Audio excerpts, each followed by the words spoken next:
Dear students, ఈరోజు క్లాస్లో final class, final method, finalize method ఈ మూడు కాన్సెప్ట్స్ గురించి నేర్చుకుందాం.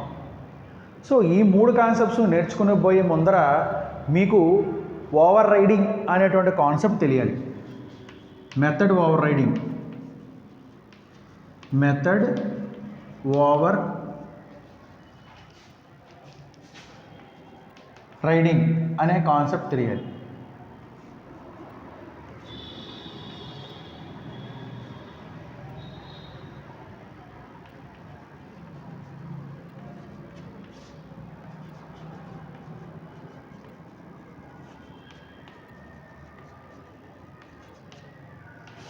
మెథడ్ ఓవర్ రైడింగ్ తెలియాలంటే ఇన్హెరిటెన్స్ తెలియాలి. సో ప్రీవియస్ వీడియోస్లో ముందు మీరు ఇన్హెరిటెన్స్ అనే క్లాస్ని క్లియర్గా నేర్చుకోండి. తర్వాత ఇన్హెరిటెన్స్ గురించి అవగాహన ఏర్పడిన తర్వాత మెథడ్ ఓవర్ రైడింగ్ వీడియో క్లాస్ని మీరు చూడండి. ఈ మెథడ్ ఓవర్ రైడింగ్ వీడియో క్లాస్ని పూర్తిగా మీకు అవగాహన వచ్చిన తర్వాత అప్పుడు మనం ఫైనల్ మెథడ్ గురించి చూడాల్సి ఉంటుందన్నమాట. సో ఇప్పుడు నేను ఫైనల్ మెథడ్ గురించి చెప్తానమాట. ఓకే, ఫైనల్ మెథడ్ అంటే మెథడ్ ఓవర్ రైడింగ్ కాన్సెప్ట్లో సూపర్ క్లాస్, సబ్ క్లాస్ రెండు ఉన్నాయి. సూపర్ క్లాసు, సబ్ క్లాసు రెండు ఉన్నాయి. సూపర్ క్లాస్లో ఒక మెథడ్ ఉంది, డిస్ప్లే. సబ్ క్లాస్లో కూడా ఒక మెథడ్ ఉంది, display. So according to method overriding concept, super క్లాస్లోనూ సబ్ క్లాస్లోనూ సేమ్ మెథడ్ డెఫినేషన్స్ ఉన్నప్పుడు సూపర్ క్లాస్లో ఉండేటువంటి మెథడ్ బదులుగా సబ్ క్లాస్లో ఉండే మెథడ్ ఇన్వోక్ అయితే అప్పుడు దాన్ని ఏమంటామంటే మెథడ్ ఓవర్ రైడింగ్ అంటాము. ఇది ఆల్రెడీ నేను ప్రీవియస్ క్లాస్లో ఎగ్జాంపుల్తో కూడా మీకు నేను చెప్పడం జరిగింది. ఓకే, సో ఈ మెథడ్ ఓవర్ రైడింగ్ అనేటువంటి కాన్సెప్ట్లో డిస్ప్లే అనేటువంటి మెథడ్ ఏదైతే సూపర్ క్లాస్లో ఉందో అది సబ్ క్లాస్ మెథడ్తో ఓవర్ రైడింగ్ అవ్వకూడదు. అంటే నాకు సూపర్ క్లాస్లో మెథడ్ మాత్రమే ఎగ్జిక్యూట్ కావాలి అంటే కనుక ఫైనల్ అనేటువంటి కీవర్డ్ని నేను ఎదురు పెడతాను అనమాట. ఇక్కడ డిస్ప్లేకి మెథడ్ ముందర ఏం చేస్తాను, ఫైనల్ అనే కీవర్డ్ ఇన్సర్ట్ చేస్తాను. ఎప్పుడైతే సూపర్ క్లాస్లో మనకి డిఫైన్ చేసినటువంటి ఒక మెథడ్కి పక్కన ఫైనల్ అనేటువంటి ఒక కీవర్డ్ని అసైన్ చేసామో అది ఓవర్ రైడింగ్ జరగదనమాట. అంటే సబ్ క్లాస్ మెథడ్ దీన్ని వచ్చి ఓవర్ రైడ్ చేయదు, సూపర్ క్లాస్లో మెథడే ఓవర్ ఎగ్జిక్యూట్ అవుతుందన్నమాట. సో మెథడ్ ఓవర్ రైడింగ్ జరగకూడదు అనుకుంటే కనుక సూపర్ క్లాస్లో ఉండే మెథడ్కి ముందు ఫైనల్ అనేటువంటి కీవర్డ్ ఎప్పుడైతే అసైన్ చేసామో ఆ ఫైనల్ అనే కీవర్డ్ అసైన్ చేయడం వలన సబ్ క్లాస్ మెథడ్ తోటి ఇది ఓవర్ రైడింగ్ అవ్వదు, సూపర్ క్లాస్లో మెథడ్ మాత్రమే ఎగ్జిక్యూట్ అవుతుంది. So that is about final keyword when you assign A method which is in super class. So super క్లాస్లో డిఫైన్ చేసిన మెథడ్ పక్కన ఫైనల్ అనేటువంటి కీవర్డ్ ఎప్పుడైతే పెట్టామో ఆ ఫైనల్ కీవర్డ్ పెట్టడం వలన మెథడ్ ఓవర్ రైడింగ్ జరగకుండా సూపర్ క్లాస్లో ఉండే మెథడే ఎగ్జిక్యూట్ అవుతుంది. So that is the purpose of final keyword before assigning A method. Okay, దీని గురించి ఒక చిన్న ఎగ్జాంపుల్ చూద్దాము.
Here class A and class B.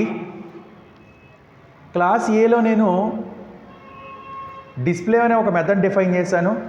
Class బిలో కూడా నేను డిస్ప్లే అనేటువంటి మెథడ్ డిఫైన్ చేశాను. క్లాస్ బిని ఎవరి నుంచి ఎక్స్టెండ్ చేశాను? క్లాస్ ఏ నుంచి ఎక్స్టెండ్ చేశాను. అంటే బి అనేటువంటిది ఏ అనే క్లాస్కి సబ్ క్లాస్ అవుతుంది. ఇప్పుడు నేను మెయిన్ మెథడ్ ఉండేటువంటి రాస్తున్నాను. పబ్లిక్ స్టాటిక్ వాయిడ్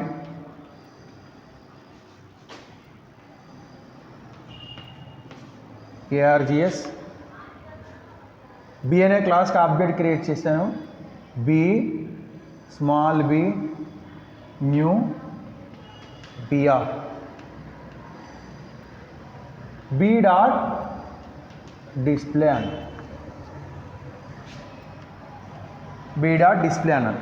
ఇప్పుడు ఏం డిస్ప్లే ఎగ్జిక్యూట్ అవుతుంది? ఇది ఎగ్జిక్యూట్ అవుతుంది. దీని బదులుగా దీని మెథడ్ ఓవర్ రైడింగ్ అన్నాం. అలా కాదండి, నాకు సూపర్ క్లాస్లో ఉండే మెథడ్ని మాత్రమే ఎగ్జిక్యూట్ చేయాలి అంటే కనుక అప్పుడు ఏం పెట్టాలంటే ఫైనల్ అనేటువంటి కీవర్డ్ పెడతాం. ఫైనల్ వాయిడ్ డిస్ప్లే ఉన్నట్టంటే it can not be over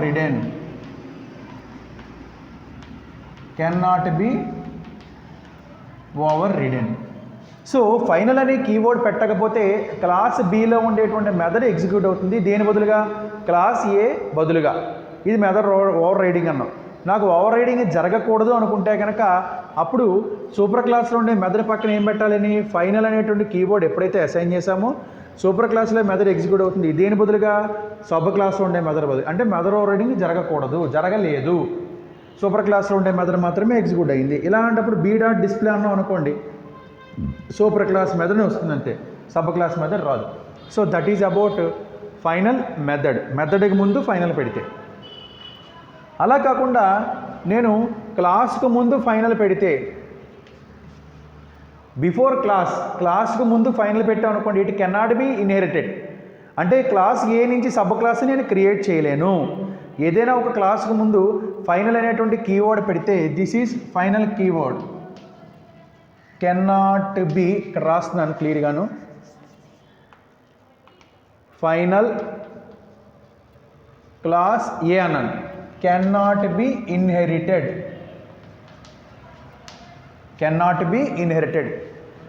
so మెథడ్కి ముందు ఫైనల్ పెడితే ఓవర్ రీడింగ్ జరగదు. క్లాస్కి ముందు ఫైనల్ పెడితే ఇన్హెరిట్, అంటే క్లాస్ ఏ నుంచి సబ్ క్లాస్ని క్రియేట్ చేయలేము. Can not be inherited means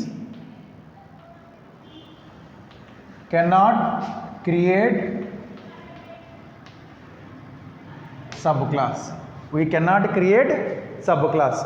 final అనేటువంటి క్లాస్కు ముందు ఫైనల్ పెడితే మనం ఆ క్లాస్ నుంచి సబ్ క్లాస్ క్రియేట్ చేయడం అవ్వదు. So cannot be inherited means cannot create sub class. అదే మెథడ్కి ముందు కనుక ఫైనల్ పెడితే ఏమవుతుంది? ఓవర్ రైడింగ్ మనం చేయలేము. It cannot be over ridden. Super క్లాస్లో మెథడ్ మాత్రం ఎగ్జిక్యూట్ అవుతుంది, సబ్ క్లాస్లో మెథడ్ ఎగ్జిక్యూట్ కాదు. ఇంకా తర్వాతది ఫైనలైజ్ అంటే అర్థం ఏంటంటే, ప్రీవియస్గా మీకు కన్స్ట్రక్టర్స్ గురించి చెప్పడం జరిగింది. కన్స్ట్రక్టర్స్ ఏం చేస్తాయి? Constructors are used to initialise the object. Okay, constructors ఏం చేస్తున్నాయంటే ఆబ్జెక్ట్ని ఇనిషియలైజ్ చేయడం కోసం ఉపయోగిస్తాం.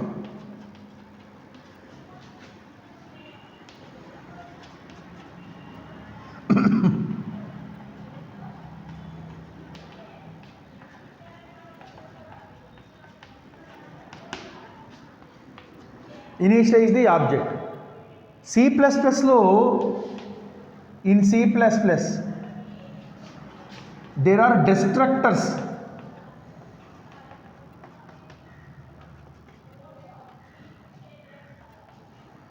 To de-initialize or free up the garbage memory. Initialization అంటే అర్థం ఏంటి? వేరియబుల్స్ ఏవైతే ఉన్నాయో, ఇన్స్టెన్స్ వేరియబుల్స్ ఏవైతే ఉన్నాయో ఆ ఇన్స్టెన్స్ వేరియబుల్స్ని ఇనిషియలైజ్ చేసి దానికి వాల్యూస్ అసైన్ చేయడాన్ని ఏమంటాం అంటే కన్స్ట్రక్టర్స్ అంటాం. అంటే ఇప్పుడు ఏబి ఉన్నాయి ఇన్స్టెన్స్ ఎలిమెంట్స్ 10, 20, ఇది ఇనిషియలైజేషన్ అవుతుంది. ఓకే, సో ఇక్కడ ఇందులో ఉండే 10, 20 మనకు ప్రోగ్రామ్ అంతా అయిపోయిన తర్వాత ఆ మెమరీ లొకేషన్స్లో వాల్యూస్ని ఫ్రీ చేసేయాలి. ఒక చోట మనం ఒక ప్లేస్ని మనం రెంట్కి తీసుకున్నాం ఒక చిన్న అకేషన్ కోసం. సో అకేషన్ అంతా అయిపోయిన తర్వాత ఏం చేస్తాం, ఆ ప్లేస్ని వెకేట్ చేసి మీరు తీసుకోబోయే ముందర ఆ ప్లేస్ ఎలా ఉందో ఆ ప్లేస్ని మళ్ళీ అలాగే మనం ఆ కన్సర్న్ పర్సన్స్కి చెప్తాం. అంతే తప్ప ఎలా ఉండే అలా వదిలేసి వచ్చేసేయం కదా. సో ఇనిషియలైజేషన్ అంటే అర్థం ఏంటంటే ఒక ఫంక్షన్ చేసుకునే ముందర అక్కడ ఆ మెటీరియల్ని అది గ్యాదర్ చేసి డిజైనింగ్ అది చేయడాన్ని, సో ఆ డెకరేషన్ అది చేయడం ఏంటంటే ఇనిషియలైజేషన్ అంటాం. సో ప్రోగ్రామ్ అంతా ఈవెంట్ అంతా కంప్లీట్ అయిపోయిన తర్వాత ఆ టెంట్స్ డెకరేషన్స్ ఇవన్నీ తీసేసి ఏం చేస్తాం, మళ్ళీ ప్లేస్ని ఖాళీ చేసేస్తాం. దాన్ని డెస్ట్రాయ్ అంటాం, ఫ్రీ చేయడం అంటాం. అంటే తర్వాత ఎవరికైనా ఉపయోగపడడం కోసం ఏం చేస్తామంటే ఖాళీ చేసేస్తాం. సో అక్కడ ఖాళీ ప్లేస్లో మనకు కావాల్సిన ఐటమ్స్ని మనం అకేషన్ కోసం అరేంజ్ చేసుకోవడాన్ని ఇనిషియలైజేషన్ అంటాం. వర్క్ అంతా అయిపోయిన తర్వాత మళ్ళీ ఐటమ్స్ అన్నీ తీసేసి మళ్ళీ ఎలాగైతే మనకు అప్పచెప్పారో అలా ఖాళీ స్థలాన్ని మనం అప్పచెప్పడాన్ని డిస్ట్రక్షన్ అంటాం, ఫ్రీ చేయడం అంటాం. ఇది జావాలో అయితే ఫ్రీ ఆటోమేటిక్గా జరుగుతుంది. C++లో అయితే మనం చేయాల్సి వచ్చేది డిస్ట్రక్టర్స్ కోసం, డిస్ట్రక్టర్స్ ఉపయోగించి. సో డిస్ట్రక్టర్స్ అనే కాన్సెప్ట్ ఉపయోగించి C++లో మనమే చేయాల్సి వచ్చేది. సో కన్స్ట్రక్టర్ అనుకోండి, ఉదాహరణకి ఇలా రాసేవాళ్ళం. ఇదే క్లాస్ తీసుకోండి, క్లాస్ ఏ ఉందనుకోండి, ఏ అనేది కన్స్ట్రక్టర్ అవుతుంది. అదే డిస్ట్రక్టర్ అయితే ఇలా రాసేవాళ్ళం C++లో టిల్డ్. ఇదేమో కన్స్ట్రక్టర్, ఇదేమో డిస్ట్రక్టర్ను C++లో రాయాల్సి వచ్చేది. కానీ జావాలో automatic free of automatic destruction అనేది ఉంటుంది కాబట్టి డిస్ట్రక్టర్స్ రాయాల్సిన అవసరం లేదు. అయితే కొన్ని రకాల విండోస్ ఫాంట్స్, గ్రాఫిక్స్ ఇలాంటి మెమరీ ఫ్రీ అప్ అవ్వదు వాటి వలన. సో అలా ఫ్రీ అప్ కానటువంటి మెమరీ ఏదైతే ఉందో దాన్ని ఫ్రీ అప్ చేయడం కోసం మనం ఏం చేస్తాం అంటే డిస్ట్రక్టర్ ఉపయోగిస్తాం. అదే ఫైనలైజ్ అనమాట. అంటే మొత్తం క్లాస్ అంతా కంప్లీట్ అయిపోయిన తర్వాత ఫైనలైజ్ అని చెప్పేసి పెట్టేసి సెమికోలన్ వదిలేసాం అనుకోండి, ఇంకా ఇక్కడ ఫైనలైజ్ అని వదిలేసాం అనుకోండి, ప్రోగ్రామ్ ఎగ్జిక్యూషన్ అంతా కంప్లీట్ అయిపోయిన తర్వాత లాస్ట్ని ఫైనలైజ్ అనే మెథడ్ ఎగ్జిక్యూట్ అయ్యి ఏవైనా ఫ్రీ అప్ కానటువంటి మెమరీ ఏదైతే ఉందో ఆ మెమరీని ఫ్రీ చేసేస్తుంది అనమాట. ఓకే, సో మెమరీ ప్రోగ్రామ్ అంతటిని కూడా మనం ఇనిషియలైజేషన్ చేసి మెమరీని వాడుకుంటాం కదా. సో ప్రోగ్రామ్ కంప్లీట్ అయిపోయిన తర్వాత మళ్ళీ మనం ఏదైతే మెమరీ తెచ్చుకున్నామో అలాగే ఖాళీ చేసి అప్పచెప్పాలి. అలా అప్పచెప్పడం కోసం మనం ఏం చేస్తామంటే ఫైనలైజ్ అనేటువంటి ఒక డిస్ట్రక్టర్ని ఉపయోగిస్తాం. ఫైనలైజ్ ఇది ఏం చేస్తుందంటే ఫ్రీ అప్ చేస్తుంది, మెమరీని ఫ్రీ అప్ చేస్తుంది. అంటే అప్పటి వరకు మీరు యూజర్స్ ఈ మెమరీకి ఇది వాడుకున్నారు, ఈ వేరియబుల్స్ ఈ ఫాంట్స్ అవన్నీ వాడుకున్నది మెమరీలో ఉండిపోయింది, ఈ మెమరీని క్లియర్ చేసేస్తున్నాను, మళ్ళీ క్లియర్ చేసేసి ఫ్రీ అప్ చేసేస్తున్నాను రీయూజ్ చేసుకోవడం కోసం అని చెప్పి చేయడం కోసం మనం ఏం చేస్తామంటే ఫైనలైజ్ అనేటువంటి మెథడ్ ఉపయోగిస్తాం. సో ఫైనలైజ్ అనేటువంటిది అంటే ఇది ఒక డిస్ట్రక్టర్ లాంటిది అనమాట. C++లో కన్స్ట్రక్టర్ ముందర లాస్ట్ని టిల్డ్ పెడితే అది డిస్ట్రక్టర్ అవుతుంది. అంటే మెమరీ లొకేషన్స్లోకి వాల్యూస్ పంపించడం కన్స్ట్రక్టరు, మెమరీ లొకేషన్స్లో వాల్యూస్ తీసేసి ఖాళీ చేసేసి మళ్ళీ యాస్టీజ్గా ఓఎస్కి రిటర్న్ చేసేయడాన్ని ఏమంటాం అంటే ఫ్రీ అప్ అంటాం. గార్బేజ్ కలెక్షన్ అంటాం. గార్బేజ్ కలెక్షన్ అంటే అర్థం అది. అంటే ఒక ప్లేస్లో అక్కడక్కడ పడినటువంటి ఫిల్అప్ అయిపోయినటువంటి గార్బేజ్ అన్యూజ్డ్ ఐటమ్స్ అన్నింటినీ కూడా గ్యాదర్ చేసేసి రీసైకిల్ బిన్లో పెట్టి రీసైకిల్ బిన్ కూడా ఖాళీ చేసేసాం అనుకోండి, అది ఫ్రీ అప్ చేసేయడం అంటాం అనమాట. సో గార్బేజ్ కలెక్షన్ చేయడం కోసం మనం మాన్యువల్ గార్బేజ్ కలెక్షన్ చేయడం కోసం మనం ఉపయోగించేటువంటి మెథడ్ని ఏమంటాం అంటే ఫైనలైజ్ మెథడ్ అంటాం. సో కాబట్టి ఈ ఫైనలైజ్ మెథడ్ ఏంటంటే దాన్ని ఏమంటుంటే డిస్ట్రక్టర్ అంటాం. వైవాలో కానీ షార్ట్స్లో కానీ మనకు అడుగుతారు. ఈ ఫైనలైజ్ మెథడ్ యొక్క ఉపయోగం ఏంటంటే it is like A destructor. ఇది ఏదైతే ప్రోగ్రామ్ ఆబ్జెక్ట్ ఇనిషియలైజేషన్ అంటే కన్స్ట్రక్టర్ ఇనిషియలైజేషన్ చేసిందో అలా ఇనిషియలైజేషన్ చేసినటువంటి వాల్యూస్ని తిరిగి ఫ్రీ అప్ చేయడం కోసం, ప్రోగ్రామ్ ఎగ్జిక్యూషన్ అంతా కంప్లీట్ అయిపోయిన తర్వాత ఆ మెమరీని ఫ్రీ అప్ చేయడం కోసం మనం ఉపయోగించేటువంటి ఒక డిస్ట్రక్టరే ఫైనలైజ్ అనేటువంటి మెథడ్. దీనికి పారామీటర్స్ ఏముండవు, ఫైనలైజ్ అని చెప్పి బ్రాకెట్ పారాన్సిస్ ఇచ్చేసి సెమికోలన్ ఇవ్వడమే ఇది. కాబట్టి ఫైనల్ అనేది సంబంధించి 4 విషయాలు తెలుసుకోవాలి. ఒకటి ఫైనల్ వేరియబుల్, ఇది ప్రీవియస్ క్లాస్లో మనం చెప్పుకున్నాం. ఫైనల్ వేరియబుల్ అంటే కాన్స్టెంట్. సిలో కాన్స్టెంట్స్ ఎలాగో జావా కాన్స్టెంట్స్ని ఫైనల్ అనే కీవర్డ్తో డిఫైన్ చేస్తాం. Final data type variable name equal to value. ఉదాహరణకి final float pi equal to 3.143. Okay, ఇది జావా కాన్స్టెంట్స్ని ఫైనల్ అనేటువంటి కీవర్డ్తో ఉపయోగిస్తాం. రెండోది final method. So method overriding అనే కాన్సెప్ట్ మనం నేర్చుకున్న తర్వాత సూపర్ క్లాసులో మెథడ్ బదులుగా సబ్ క్లాస్లో మెథడ్ ఇన్వోక్ అయితే దాన్ని మెథడ్ ఓవర్ రైడింగ్ అంటాము. అలా మెథడ్ ఓవర్ రైడింగ్ జరగకుండా సూపర్ క్లాస్లో మెథడే ఎగ్జిక్యూట్ అవ్వాలి, సబ్ క్లాస్లో మెథడ్ ఎగ్జిక్యూట్ అవ్వకూడదు అనుకున్నప్పుడు సూపర్ క్లాస్ మెథడ్కి పక్కన ఫైనల్ అనే కీవర్డ్ ఎప్పుడైతే పెట్టామో అప్పుడు మెథడ్ ఓవర్ రైడింగ్ జరగదు, సూపర్ క్లాస్లో మెథడే ఎగ్జిక్యూట్ అవుతుంది. ఇంకా మూడోది ఫైనల్ క్లాస్. ఇన్హెరిటెన్స్ అనేటువంటి కాన్సెప్ట్లో నేను ఒక క్లాస్ని డిఫైన్ చేసుకుని ఆ క్లాస్ నుంచి వేరే క్లాస్ ఇన్హెరిటెన్స్ అవ్వకూడదు, సబ్ క్లాస్ క్రియేట్ చేయకూడదు, ఎక్స్టెండ్ అవ్వకూడదు అనుకుంటే కనుక ఈ క్లాస్ ముందర ఎప్పుడైతే ఫైనల్ అనేటువంటి కీవర్డ్ పెట్టానో ఇంకా ఇన్హెరిటెన్స్ జరగదు. అంటే దాని నుంచి ఇంకా సబ్ క్లాస్ క్రియేట్ చేయలేము. ఇది క్లాస్కు ముందు ఫైనల్ పెట్టడం వలన జరిగే ఎఫెక్ట్. ఇంక నాలుగోది ఫైనలైజ్ మెథడ్.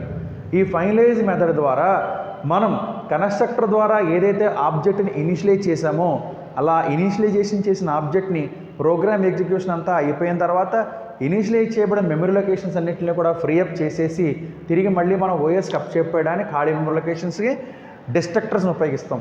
అలాంటి డిస్ట్రక్టరే ఈ ఫైనలైజ్ మెథడ్ అనమాట.